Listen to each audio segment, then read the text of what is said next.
আসসালামু আলাইকুম এভরিওয়ান। আজকে আমরা এইচএসসি 27 ব্যাচের আদমজি ক্যান্টনমেন্ট কলেজের ইয়ারলি এক্সামের ফিজিক্স কোশ্চেনের একটা সৃজনশীল সলভ করতে যাচ্ছি, যেটা স্থির তড়িৎ চ্যাপ্টার থেকে এসেছে। তো এখানে প্রশ্নে বলা হয়েছে একটি সমান্তরাল পাত ধারকের পাতদ্বয়ের মধ্যবর্তী দূরত্ব 4 সেন্টিমিটার। আমি কাজ করি, আমি ইনফরমেশনগুলো তুলতে থাকি। অর্থাৎ এখানে বলা হয়েছে যে দুটি পাতের মধ্যবর্তী দূরত্ব দেওয়া আছে, আর সেই মধ্যবর্তী দূরত্ব হচ্ছে 4 সেন্টিমিটার। এটাকে মূলত আমরা ডি দিয়ে প্রকাশ করি। এরপরে বলা হয়েছে এটি বায়ু দ্বারা পূর্ণ। এটি বায়ু দ্বারা পূর্ণ অর্থাৎ তড়িৎ মাধ্যমাঙ্কের মান হচ্ছে 1। এরপরে বলা হয়েছে ধারকটিতে 9.6 মাইক্রোকুলম চার্জ প্রদান করায়, অর্থাৎ ধারকটিতে চার্জ জমা হয়েছে কতটুকু? 9.6 মাইক্রোকুলম। পাতদ্বয়ের মধ্যে 200 নিউটন পার কুলম তড়িৎ প্রাবল্যের সৃষ্টি হয়। তড়িৎ প্রাবল্যকে আমরা ই দিয়ে প্রকাশ করি, দেওয়া আছে 200 নিউটন পার কুলম।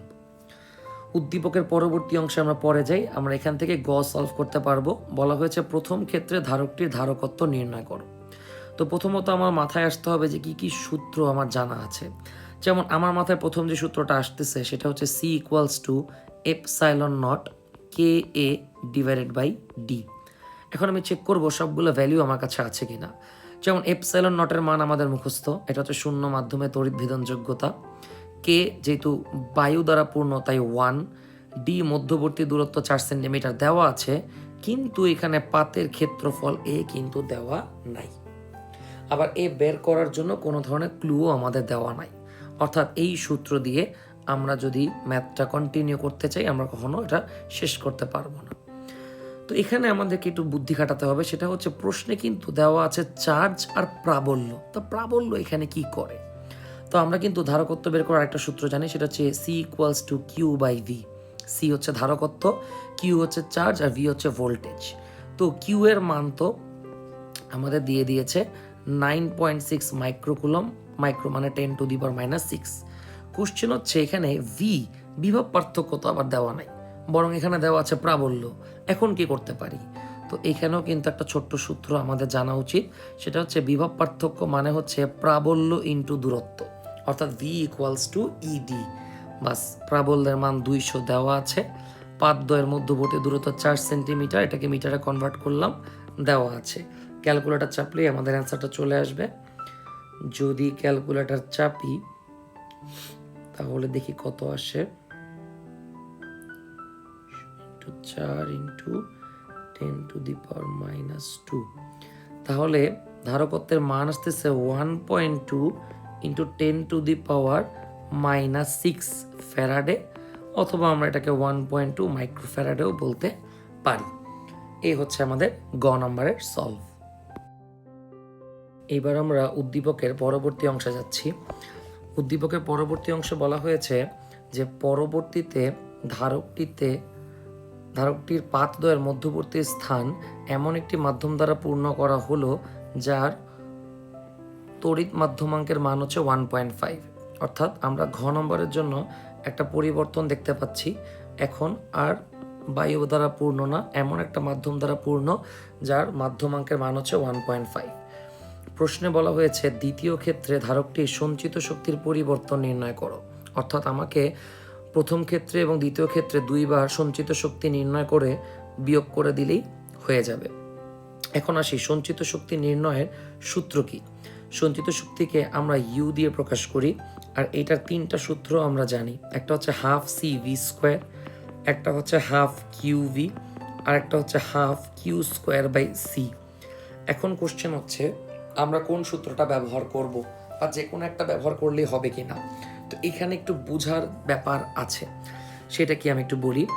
তো যদি এরকম হয় যে আমার ধারকের যে দুইটা পাত দেওয়া আছে ওরা ব্যাটারির সাথে কানেক্টেড, যদি এমন হয় যে ওরা ব্যাটারির সাথে কানেক্টেড আছে, তাইলে সেই ক্ষেত্রে তাহলে সেক্ষেত্রে আমি মাধ্যম যদি চেঞ্জ করিও তবুও ভোল্টেজের মান কিন্তু কনস্ট্যান্ট থাকবে, ভোল্টেজের মানের কোনো পরিবর্তন হবে না। কিন্তু যদি এই রকম হয় যে আমার যে ধারক আছে ক্যাপাসিটর, সেটি ব্যাটারি দ্বারা কানেক্টেড না বা ব্যাটারি থেকে বিচ্ছিন্ন, সেই ক্ষেত্রে কিন্তু ভোল্টেজ আর কনস্ট্যান্ট থাকবে না, সেই ক্ষেত্রে চার্জ কনস্ট্যান্ট থাকবে। তাহলে এই জিনিসটা একটু মুখস্থ করতে হবে। যদি ব্যাটারি দিয়ে কানেক্টেড থাকে তাহলে ভোল্টেজ কনস্ট্যান্ট থাকবে কিন্তু চার্জ পরিবর্তন হয়ে যাবে। যদি ব্যাটারির সাথে কানেক্টেড না থাকে তাহলে চার্জ কনস্ট্যান্ট থাকবে কিন্তু ভোল্টেজের পরিবর্তন হয়ে যাবে। এখন আমাদের এখানে যে উদ্দীপক আছে এখানে কিন্তু এমন কোনো ইনফরমেশন নাই ডিরেক্টলি যে ব্যাটারির সাথে বিচ্ছিন্ন নাকি ব্যাটারির সাথে যুক্ত। তো আমাদের কিন্তু অ্যাজিউম করে নিতে হবে ডেফিনেটলি এটা ব্যাটারির সাথে কানেক্টেড, এইভাবেই আমাদেরকে অ্যাজিউম করে নিতে হবে। ব্যাটারি থেকে বিচ্ছিন্ন সার্কিট আমরা কিন্তু আসলে কখনো করি না। তো এই জন্যই আমাদেরকে এইভাবেই চিন্তা করতে হবে যে মাধ্যম চেঞ্জ করলেও ভোল্টেজের মানের কোনো পরিবর্তন হবে না। তাই ভোল্টেজ আছে আমরা এমন সূত্রই পিক করব। তার মানে 3 নম্বর সূত্র আমরা পিক করতেছি না, আবার আমরা ডিরেক্টলি প্রথম সূত্রটাই পিক করতেছি। তার রিজন হচ্ছে এখানে ভোল্টেজ তো আছেই, আবার ক্যাপাসিটেন্স অর্থাৎ ধারকত্বের মানও আমরা এখানে ইজিলি ইউজ করতে পারবো। তাহলে আমি এখন ডিরেক্ট ম্যাথে চলে যাচ্ছি। আর ডিরেক্ট ম্যাথে যাওয়ার জন্য আমরা সঞ্চিত শক্তির সূত্র বসাবো হাফ CV², আর সেই জন্য আগে আমাদের ভোল্টেজটা বের করে নেওয়া জরুরি। ভোল্টেজের সূত্র হচ্ছে V=E/D। ই হচ্ছে 200 আর ডি হচ্ছে 4 সেন্টিমিটার, যেটাকে আমরা মিটারে কনভার্ট করলাম। তাহলে ভোল্টেজের মান আসবে হচ্ছে 8 ভোল্ট। বাস, এখন প্রথম ক্ষেত্রে আমরা সূত্র বসাচ্ছি হাফ CV²।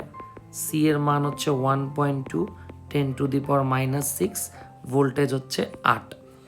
যদি ক্যালকুলেটর চাপি তাহলে আমাদের আসবে 3.84 10⁻⁻5 শক্তির একক জুল। এখন সেকেন্ড ক্ষেত্রেও আমরা যদি এই সূত্রটা ইউজ করতে যাই তাহলে ভোল্টেজ তো কনস্ট্যান্ট কিন্তু ধারকত্ব আমাদেরকে বের করতে হবে। আর ধারকত্ব বের করার জন্য কিন্তু আমাদের আবার পাতের ক্ষেত্রফলও নির্ণয় করতে হবে।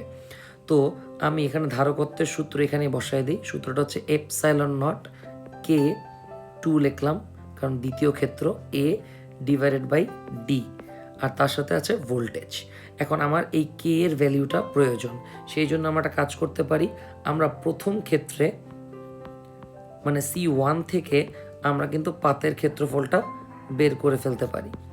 তো এইখান থেকে যদি পাতের ক্ষেত্রফল বের করতে চাই, ধারকত্বের মান 1.2 10⁻⁻6, পাত দ্বয়ের মধ্যবর্তী দূরত্ব 4 সেন্টিমিটার, ε0 অর্থাৎ শূন্য মাধ্যমে ভেদনযোগ্যতা 8.854 10⁻12, আর প্রথম ক্ষেত্রে বায়ু ছিল তাই কে এর মান হচ্ছে 1।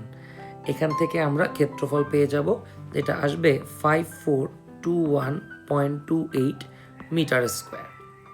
বাস, এইবার আমরা এইখানে ε0 এর মান আবারও বসাচ্ছি, K2 এর মান আমরা বসাবো হচ্ছে 1.5, ক্ষেত্রফল আমরা বসাবো হচ্ছে এখানে জায়গা নেই তো নিচে লিখলাম 5421.28, পুরাটাকে ডিভাইড করতেছি হচ্ছে আমরা ডি মানে পাত দ্বয়ের মধ্যবর্তী দূরত্ব দিয়ে, অ্যান্ড তার সাথে এখানে আবার গুণ হবে কি ভোল্টেজ মানে 8 ভোল্ট স্কোয়ার। এবার এটা যদি আমরা ক্যালকুলেটর চাপি তাহলে আমাদের আসবে 5.76 × 10⁻⁻5 জুল। অর্থাৎ আমরা দুই ক্ষেত্রে সঞ্চিত শক্তি পেয়ে গেলাম। লাস্টে আমরা কি করব, আমরা একটা থেকে আরেকটা মাইনাস করে দিব। যদি কখনো বলে পরিবর্তন নির্ণয় করো সেক্ষেত্রে আমাকে মাইনাস করতে হবে, যদি বলে তুলনা করো সেক্ষেত্রে আমরা ভাগ করে অনুপাত করব। তো আশা করি সবাই বুঝতে পেরেছেন। তো ম্যাথটা একেবারে সহজ বলবো না, ওই ইনফরমেশনটা জানা অতীব জরুরি যে ব্যাটারি যদি কানেক্টেড থাকে তাহলে ভোল্টেজ কনস্ট্যান্ট থাকবে। তাই আমরা এই সূত্রটা ইউজ করারই চেষ্টা করব।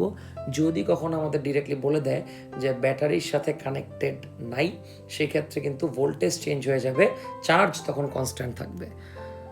আশা করি সবাই বুঝতে পেরেছেন। আল্লাহ হাফেজ।